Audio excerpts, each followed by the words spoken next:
कल मोदी की कुर्सी थरथरा जाएगी, कल जल्दी की पावर जाएगा, मोदी पावर रहेगा। जैन जी के साथ जैन जी का बड़ा भाई आ गया है, जैन जी के माता आ गए, जैन जी के पिता आ गए, जैन जी का पड़ोसी आ गया। जिनकी संतानें नहीं है वो क्या स्टूडेंटों का दर्द समझेंगे। कितने आवाज दबाओगे? हर घर से क्रांति होगा, हर घर से क्रांति होगा। जो राम के नहीं हुए वो हमारे क्या होंगे। जिन्होंने राम को लूटने का काम किया है उन्हें देश भगाने का काम करेगा। जब अंग्रेज भारत छोड़ के गए ना, इनको भी छोड़ना पड़ेगा। सरकार को परवाह नहीं हो सकता कि 1 मरे 2 मरे 10 मरे। भारत मर गया ना, बिहार में आवाज उठाते उठाते। जो भ्रष्टाचारी अभी उसमें है, एक एक कर सबका इस्तीफा मांगेंगे। जब से सोनू वांचू को जंतर मंतर से उठाया गया है तब से यहाँ पर जो है ना एक तरह से जन सैलाब उमड़ पड़ा है। हमारी मौजूदगी अभी जंतर मंतर के बाहर है और अगर आप देखते हैं तो जितना जंतर मंतर के अंदर लोग नहीं है जहाँ पर प्रोटेस्ट था, उससे ज़्यादा लोग आज रोड पर खड़े हैं। हम काउंट नहीं कर सकते, इतना ज़्यादा लोग हैं। अब सोचिए कल क्या होने वाला है। कल लोग कह रहे हैं कि इधर से जन सैलाब पार्लियामेंट की तरफ जाएगी। आइए कुछ लोगों से जुड़ते हैं और उनसे ही जानने की हम कोशिश करेंगे कि कल एक्चुअल में क्या होने वाला है। धर्मेंद्र प्रधान, धर्मेंद्र प्रधान, धर्मेंद्र प्रधान, इस्तीफा दो, इस्तीफा दो, धर्मेंद्र प्रधान इस्तीफा दो। भाई वक्त आ गया है जैसा कि एक जन आंदोलन होना चाहिए और यह मौका है, ये मौका है जब भ्रष्ट अधिकारियों को पद से उतारने का। एक तरफ तानाशाही सरकार है और एक तरफ जनता है और उसमें यूथ है। अब यूथ के बड़े भाई भी आ गए, जितने भी है केवल ये यूथ की नहीं लड़ाई है, हर घर की लड़ाई है, ये शिक्षा की लड़ाई है। शिक्षा बनाम मूर्खों का शासन। जिस शौक से हमने बीजेपी को लाया सत्ता में, लाने वाले भी हम हैं, लेकिन जब कोई पद को नहीं संभालेगा ना और पद में भ्रष्टाचार होगा तो उतारने का भी हक जनता का है। तो अभी तो बस अंगड़ाई है, अभी बाकी लड़ाई है। अब जैसा सोनम जी के साथ कल अन्याय हुआ, उनको उठा कर ले गए, कोई हक नहीं। इसे गुंडा राज कहते हैं, इसे लोकतंत्र की हत्या कहते हैं। लोकतंत्र को बचाना है, सबको आना पड़ेगा, मिलजुल कर आवाज़ उठाना होगा। ये किसी एक व्यक्ति की लड़ाई नहीं है, यह आप लोगों की लड़ाई है, ये हर बच्चे की लड़ाई है, हर बच्चे के माता पिता बड़े भाई की लड़ाई है जो खून पसीने की कमाई अपने शिक्षा पे लगा रहे हैं। और लेकिन कुछ लोग भ्रष्टाचारी लोग पेपर लीक कर रहे हैं। एक चद्दर का भी घर होता है ना, तो जब लीक होता है ना तो कुछ ना कुछ मरम्मत की जाती है। आ गया वक्त मरम्मत करने का। जो बहरी सरकार हो गई है, जिनको सुनाई नहीं दे रहा है ना, इंतजाम तो उन्होंने बेहतर ढंग से कर रखा है, यहाँ पर घेराबंदी अच्छा कर रखा है और जो भी आवाज़ उठा रहा है उसको आवाज़ को दबा दिया जा रहा है। कितने आवाज़ दबाओगे, कितने आवाज़ दबाओगे? हर घर से क्रांति होगा, हर घर से क्रांति होगा, हर घर से क्रांति होगा। धर्मेंद्र प्रधान इस्तीफा दो, धर्मेंद्र प्रधान इस्तीफा दो, धर्मेंद्र प्रधान इस्तीफा दो, धर्मेंद्र प्रधान इस्तीफा दो। अभी आपने कहा कि सोनू वांचू को उठाया गया, दिल्ली पुलिस कह रही है कि हम स्वास्थ्य को ध्यान में रखते हुए हमने उठाया है। क्या कहेंगे दिल्ली पुलिस के लिए? आप बताओ, हमारी तबीयत खराब हो या आपकी तबीयत खराब हो, जब कोई इलाज करा, कोई अनशन पे बैठता है, महात्मा गांधी बैठे थे ना, तो अंग्रेज भी आते थे, धरातल पे आके उनका इलाज करते थे। कोई एम्स में लाकर नहीं उनका इलाज होता था। अरे इलाज वो यहाँ पे कर सकते, सरकारी कर्मचारी हैं, उनको हमारे पैसों से वो पढ़ रहे हैं। वो जितने भी सरकारी कर्मचारी अगर वो डॉक्टर होते ना, वो यहाँ आकर इलाज करते। हम इलाज करवाने के लिए मना नहीं थे, हम इलाज कराने के लिए तैयार थे। जो भी आए, जिस प्रकार से अभी यूथ पूरा भरा हुआ है, अब ये जन सैलाब देख रहे हो ना, ये कोई खरीदी हुई नहीं सकती है। यह दिल रो रहा है, सबका दिल रो रहा है कि आने वाला, अगर आज आवाज़ नहीं उठाओगे ना तो कल के जो तुम्हारे बच्चे होंगे वो पूछेंगे। अब मुझे आप लोगों से ही ये जानना है कि सोनू वांचू को यहाँ से इलाज के लिए उठाया गया, दिल्ली पुलिस ने उठा करके ले गया, और भी 20 से 25-50 लोग अंदर बैठे हुए हैं, उनका भी हालत ख़राब हो रहा है, तो क्यों उनको क्यों नहीं ले गया? नहीं समझे। अब यूथ है, उनके चेहरे को कोई नहीं जानता है ना। वो एक साइंटिस्ट है, जिस प्रकार से महात्मा गांधी के पीछे पूरी दुनिया मर गई। आज सोनम जी को उठाएं तो हर घर से सोनम जी की आवाज़ होगी। आप किसी व्यक्ति को उठाकर पर्टिकुलरली किसी हॉस्पिटल में बंद कर सकते हो, जेल में कर सकते हो, आप और हमें जेल में बंद कर सकते हो, विचारों को नहीं कर सकते हो। आज दिल में सोनम जी का विचार है, आज हर दिल में सोनम जी का विचार है। वो साइंटिस्ट हैं और उन्होंने एक सीख दी है कि सत्य अहिंसा के बल पे भी ना सरकार झुकी और झुकेगी।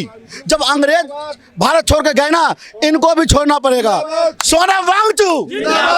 और आपने बोला ना एक मिनट देखिए, हमने ये सवाल बहुत लोगों से पूछा है, आपसे भी हम पूछ लेते हैं। कुछ लोगों का कहना है कि सोनू वांगचू वो साइंटिस्ट नहीं, एजेंट है। मैं बताता हूँ, देखो ये बीजेपी की ना एक मनगढ़ंत कहानी होती है, एक स्टोरी होती है, नैरेटिव सेट किया जाता है मीडिया के माध्यम से। उस मीडिया का नाम है गोदी, है ना? जैसे मोदी मीडिया। नहीं, एक तो देखो तो होता सिर्फ मोदी, और जितने उसके पढ़ रहे हैं ना, जैसे धर्मेंद्र प्रधान, मिल गई उसको गोदी। लोकतंत्र थोड़ी है, लोकतंत्र में जनता का शासन, लोकतंत्र में जनता का शासन। जनता चाहेगी सत्ता में और जनता चाहेगी सत्ता से बाहर। अभी ये देख लो, देश में पूरी तरह से भ्रष्टाचार हो रखी है। क्या मोदी जी को हमारी आवाज़ नहीं जा रही है?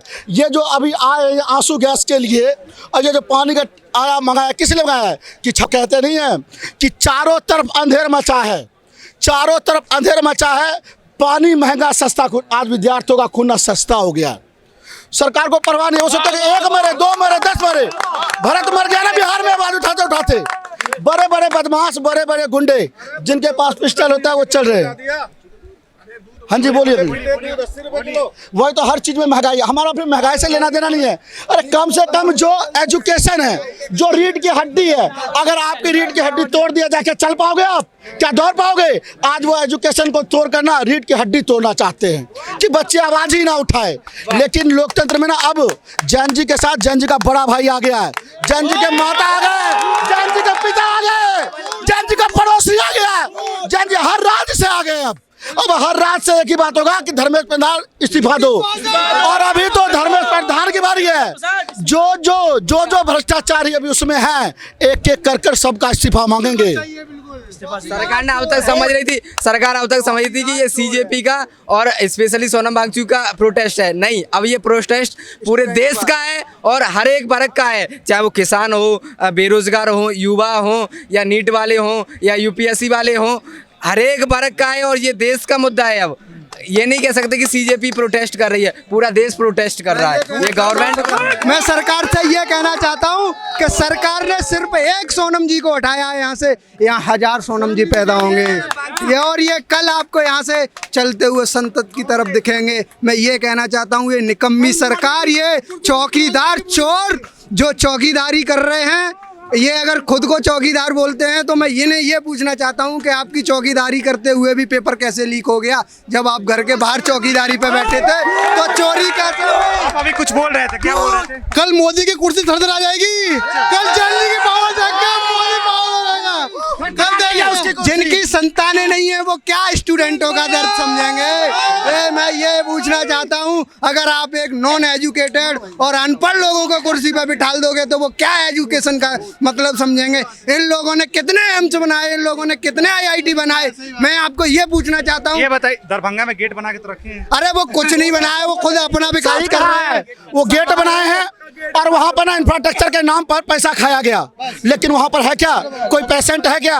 कोई नहीं है। वो कहते हैं, एक कहावत है, दिल का हाल सुने दिल वाला, दिल का हाल सुने दिल वाला। और जिसके पास दिल ही नहीं और जिसके पास जमीन ही नहीं, जिसने राम के नाम पर भी चंदा चोरी कर लिया और उसके लिए कोई कानून नहीं, वो क्या बोलेंगे?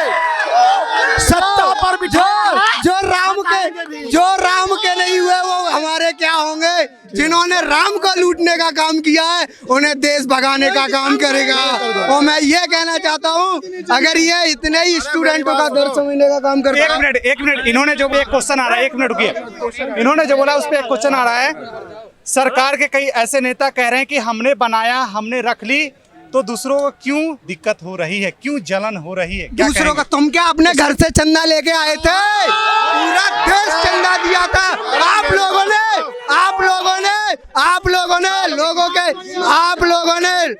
लोगों ने हम जैसे लोगों का, गरीब लोगों का हक नहीं। अरे साल भर का बच्चा क्या पिएगा? 80 रुपए किलो का दूध। मैं ये कहना चाहता हूँ, ये बीजेपी वाले लोग हैं, ये चंदा चोर लोग हैं। हैं ये कह रहे हैं ना कि हमने लगाया है और हमने बनाया है। मैं इनसे ये पूछना चाहता हूँ कि आपने पूरा पैसा अपने घर से चंदा में उसमें लगाया है राम मंदिर में? आप लोगों ने काली कमाई की है और आप लोगों ने लूटा। मैं ये पूछना चाहता हूँ योगी सरकार से, मैं आपने लोगों की आस्थाओं को आहत पहुंचाया है। आप बहुत ज्यादा राम पे राजनीति करने वाले लोग थे, तो मैं आपको ये पूछना चाहता हूँ कि आप अगर योगी सरकार कोई अगर कुछ होता है यूपी में तो बिल्डोजर चलाई जाती है, आपने अभी तक क्यों बिल्डोजर नहीं चलाई?